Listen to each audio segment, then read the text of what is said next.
Shalom e bem-vindos de volta ao Israel com Aline.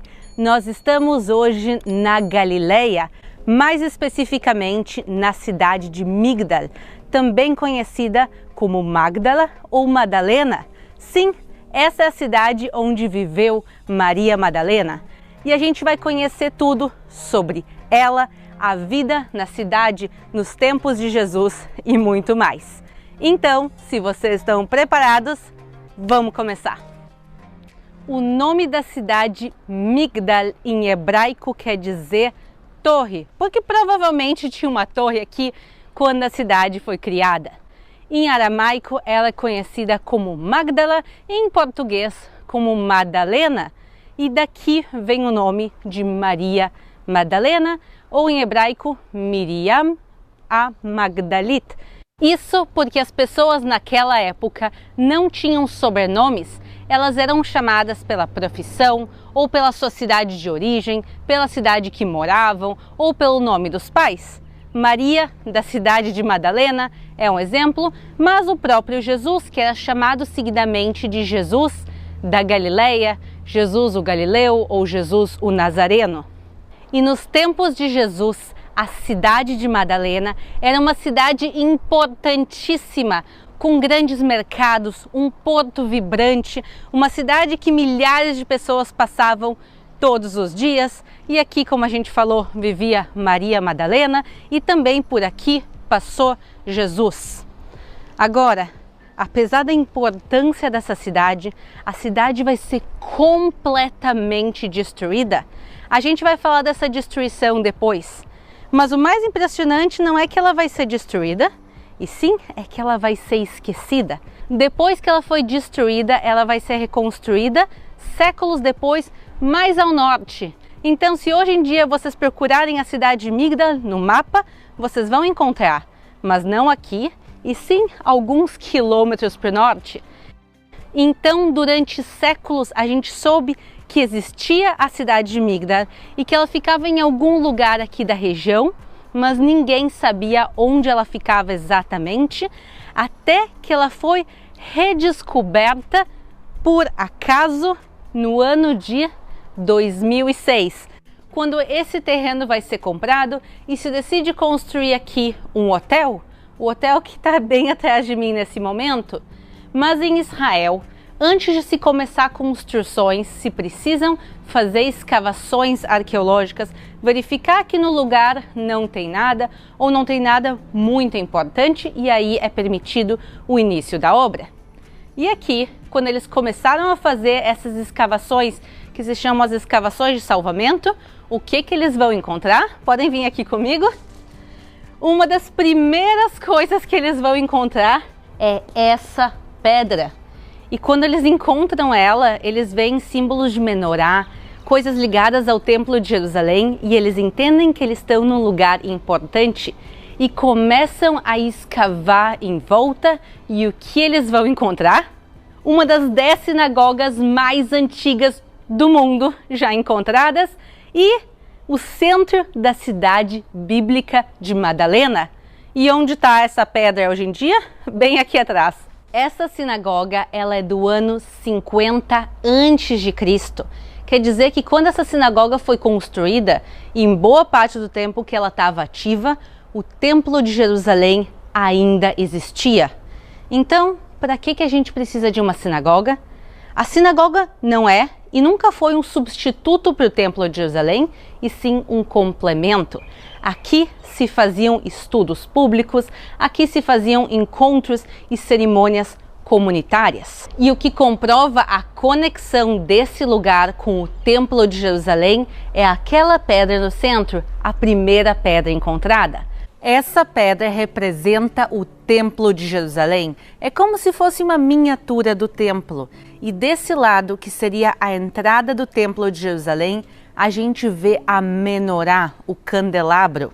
Aqui a gente vê a mesa dos pães e um pouquinho mais adiante a gente vê uma flor com 6 pétalas e em volta mais 6, totalizando 12. E o 12 aqui provavelmente se refere às 12 tribos de Israel. E o lado de cada pedra que a gente está vendo agora, ele representa a parte mais central, o interior do Templo de Jerusalém, o Santo dos Santos. E a gente consegue ver duas rodas que representam uma carruagem e embaixo esse desenho que representa fogo. Ele representa a presença divina nesse mundo e a presença divina no Santo dos Santos, que fica em Jerusalém, exatamente nessa direção. E a grandiosidade dessa sinagoga a gente consegue ver através das suas decorações. Vejam esses pisos de mosaico lindos que tem aqui. As paredes também eram cobertas de afrescos, de pinturas. A gente consegue ver aqui alguns restos ainda pelas paredes. E essa sala que a gente está vendo é o Aron HaKodesh, o armário santo. Ele é o local onde se guardavam os pergaminhos bíblicos. E por isso não é à toa que ele está aqui desse lado, na direção de Jerusalém. Então, quando alguém vinha fazer aqui uma leitura pública, por exemplo, do livro de Isaías, se retirava o livro daqui e se abria e se lia para toda a congregação. E nós sabemos que Jesus pregava em sinagogas, como está escrito em Mateus 4:23. E percorria Jesus toda a Galileia, ensinando nas sinagogas e pregando o evangelho do reino, e curando todas as enfermidades e moléstias entre o povo. E por isso Jesus provavelmente esteve nessa mesma sinagoga que vocês estão vendo. Mas tem uma coisa que está faltando aqui nessa sinagoga, que são as suas colunas. Tem algumas colunas aqui, mas originalmente tinha bem mais. O que aconteceu com elas? O que aconteceu com elas, com a sinagoga e com a cidade inteira na realidade? É a grande rebelião judaica do ano de 66 depois de Cristo. Os judeus cansam de ser oprimidos pelos romanos e os judeus declaram rebelião e querem liberdade. Liberdade do maior império e o maior exército que o mundo já tinha visto. A rebelião começa aqui na região da Galileia e se espalha por todo o país. E por isso, o pessoal aqui de Migdal se prepara para essa grande batalha. E eles desmontam a sinagoga, pegam as colunas, que eram pedras enormes, e levam para outro lugar. E a gente encontra as colunas da sinagoga aqui, na entrada dessa rua que era o mercado da cidade. Por que eles trazem as pedras para cá? Porque eles vão fortalecer, transformar esse local como se fosse uma mini fortaleza para se preparar para a invasão romana. Infelizmente, isso aqui vai ser em vão, porque os romanos vão completamente destruir a cidade de Migdal. E não só Migdal, todas as cidades judaicas aqui da região vão ser destruídas. E por isso, quando a cidade finalmente consegue ser reconstruída, séculos depois, eles vão fazer mais ao norte, se afastando de toda a história terrível que tinha acontecido também nesse lugar. E por isso, praticamente tudo o que a gente está vendo é dos tempos de Jesus, então a gente está literalmente caminhando onde Jesus e Maria Madalena caminharam. E aconteceu, depois disto, que andava de cidade em cidade e de aldeia em aldeia, pregando e anunciando o evangelho do reino de Deus. E os 12 iam com ele. E algumas mulheres que haviam sido curadas de espíritos malignos e de enfermidades, Maria, chamada Madalena, da qual saíram 7 demônios. Maria Madalena, depois que foi curada por Jesus, ela se transforma em uma das maiores discípulas dele e começa a acompanhar Jesus em parte das suas jornadas. Ela, inclusive, ficou aos pés da cruz durante a crucificação, mesmo sabendo que isso colocava a vida dela em risco.